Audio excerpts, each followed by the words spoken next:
Hey y'all, I'm Ashley, and I'm here to talk to you about books. Specifically, my favorite books of 2019, as today is the last day of 2019, and I'm not going to be reading anymore this year. So, I don't have them counted or in any specific order. I think they're kind of, grouped together though, so that's not bad. So I'll start with the first book I read this year, and it is on the list. An Elderly Lady Is Up to No Good was hilarious. It's about an elderly lady named Maud living in an apartment she's had forever. It's translated work, if you were wondering. She murders people. She's a murderer. It's fantastic. It's funny. It's super short, super small, as you can see. And it was the very first thing I read in 2019. And it's great. I highly recommend this if you want something funny about an elderly lady that murders people. It's short stories. Like, each story's a different murder, I guess you would say. I don't think they're all murder. I read it in January. But it's funny. It's good. Next, on to the only middle grade on this list.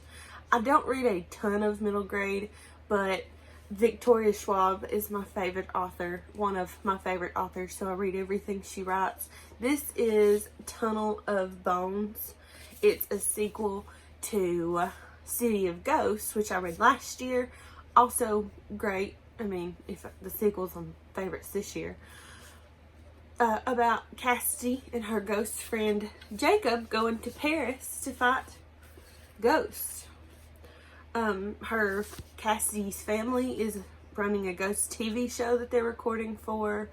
It's delightful. It's funny. Great for younger readers because it is middle grade. Spooky, if you like spooky things. I read it in September. Great. Now I'll go on to, since I already talked about spooky things, I'm gonna stick with that. On to The Library of the Unwritten. This is fantastic. By A.J. Hackworth.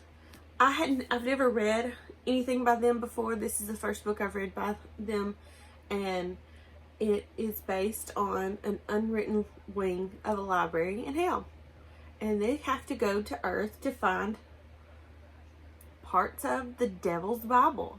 There's angels, there's demons, there's dead people. It's fantastic.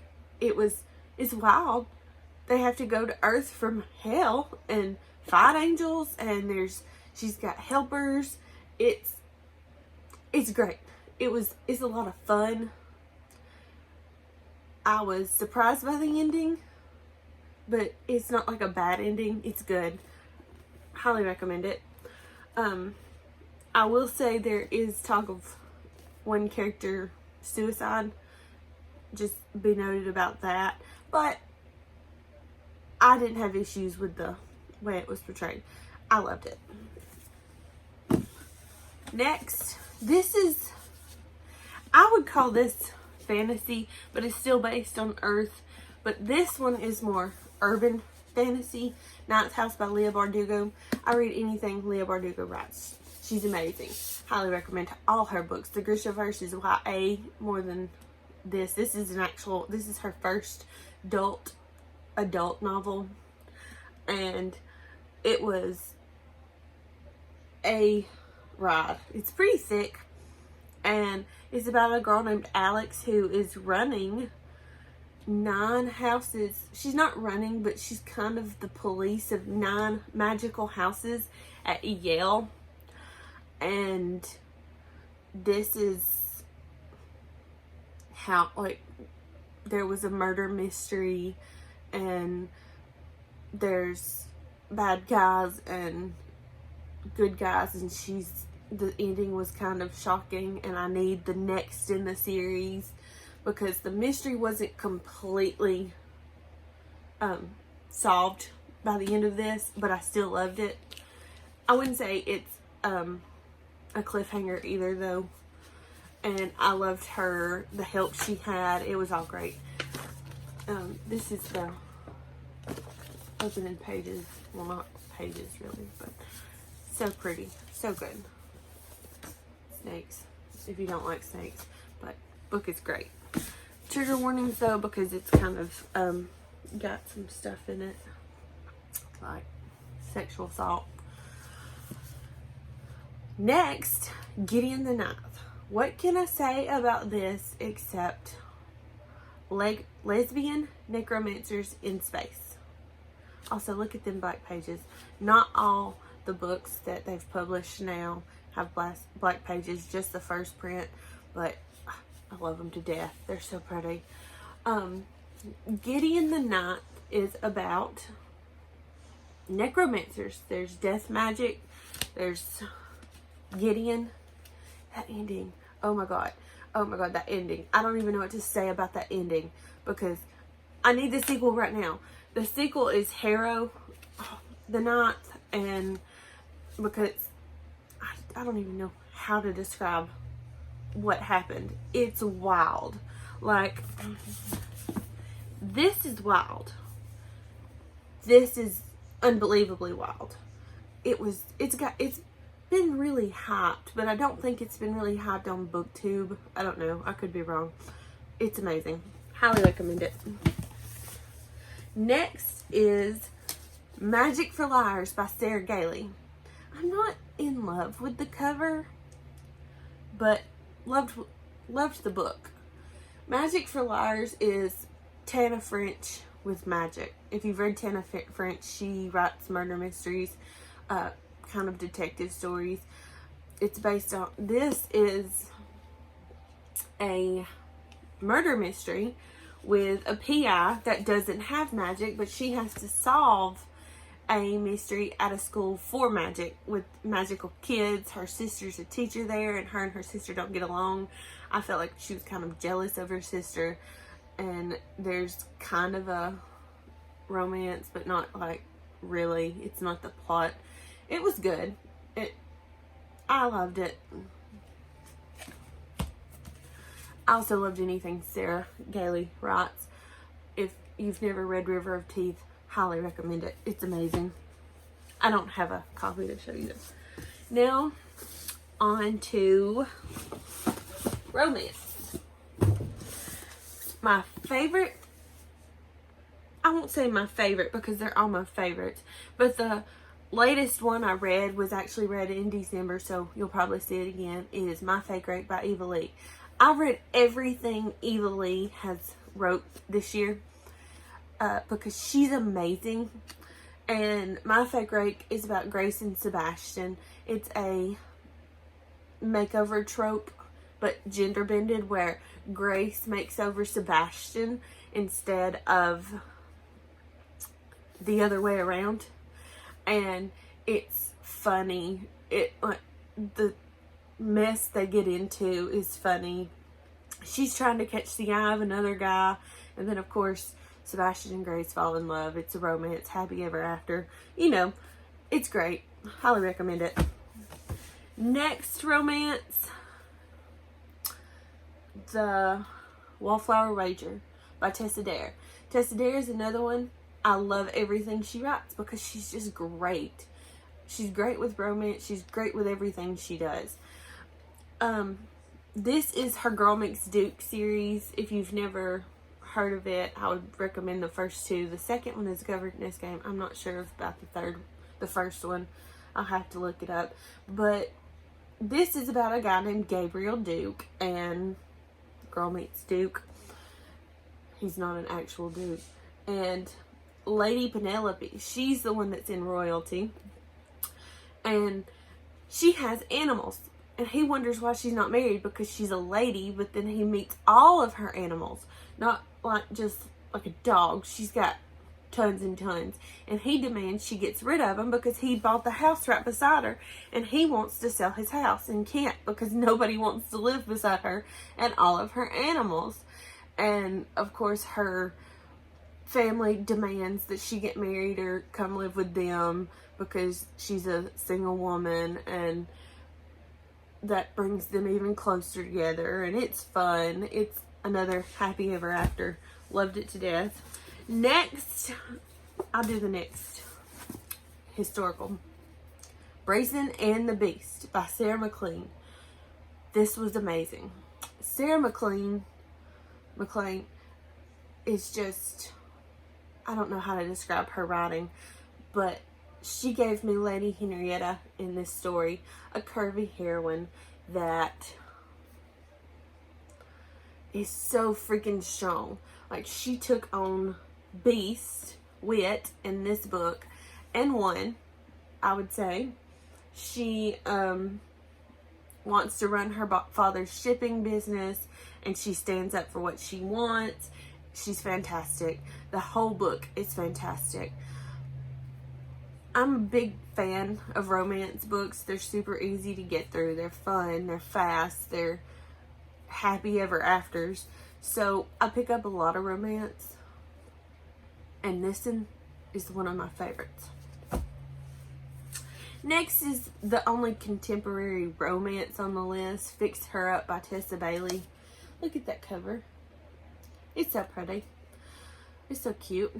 This is about Georgetta and Travis. She is a clown for kids' birthday parties, and he is a baseball player, Major League Baseball player, but he's been injured and he can't play anymore. So she is trying to get him out of his slump, and she wants to be taken serious by her family, so she uses him to do that because, I mean, she's a clown and her family has a hard time taking that seriously. He helps her put her house together, kind of, and it's all fun. It's romantic. It's adorable. The only thing I really didn't like is he kept calling her baby girl, but still a favorite this year. Cute relationship, happily ever after. I've already ordered the sequel to this series because I loved it so much. Next, I'll go on to nonfiction. And these are kind of heavy. In the Dream House by Carmen Maria Machado is a memoir about domestic violence in a lesbian relationship. It's heavy. It's wonderful. I highly recommend it. It's written in a format I've never seen before. Like, it doesn't look like a weird format, but each style of writing or each chapter is a different type of writing style.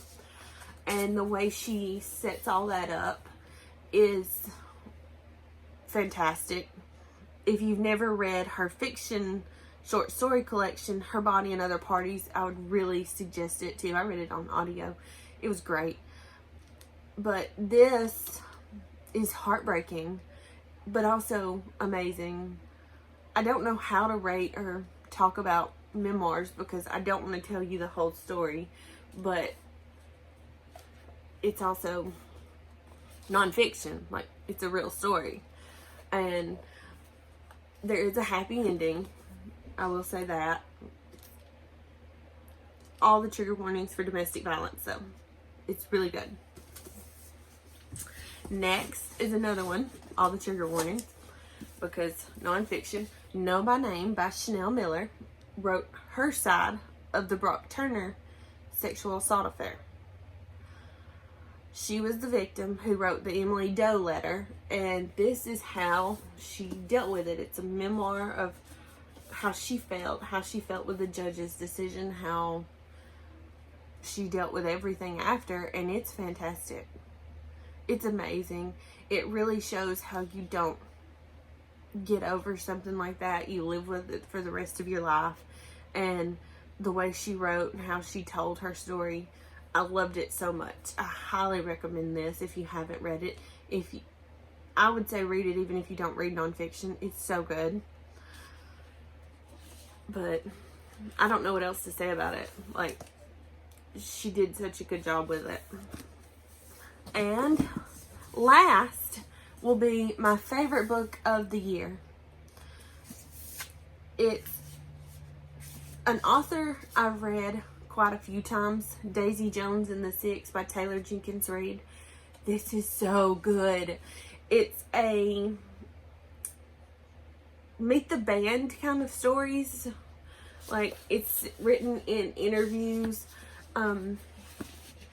about Daisy and the Six, a band from the 70s. There's, you know, hard rock and drugs and all that stuff, because that was the time.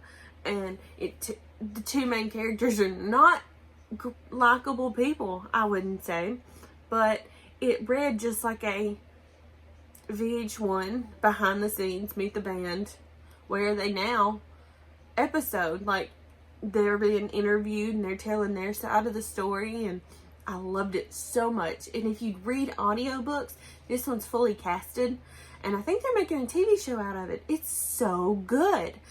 I loved it so much. I loved Daisy, even though she isn't likable, she's still amazing. I loved literally everybody. I mean, not really, because they weren't all great people, but I loved the ending. It was a Reese Witherspoon's book club pick of a month. I don't know which month, but so good. Also, Taylor Jenkins Reid also wrote, last year was one of my favorite books, The Seven Husbands of Evelyn Hugo. Lord, I can't get that out. The Seven Husbands of Evelyn Hugo. And if I can, I'll put a picture here. That was so good too. That character, also unlikable, but her story was amazing. That one I know is highly hyped on BookTube because everybody loved it. This one I don't think is quite as well loved, but it's still one of my favorites. Loved it to death. Highly recommend it. I mean, I recommend all these books. They're my favorites of 2019. So, at the end of the year. But that's all I gotta say for today. Thanks for watching, y'all. Bye.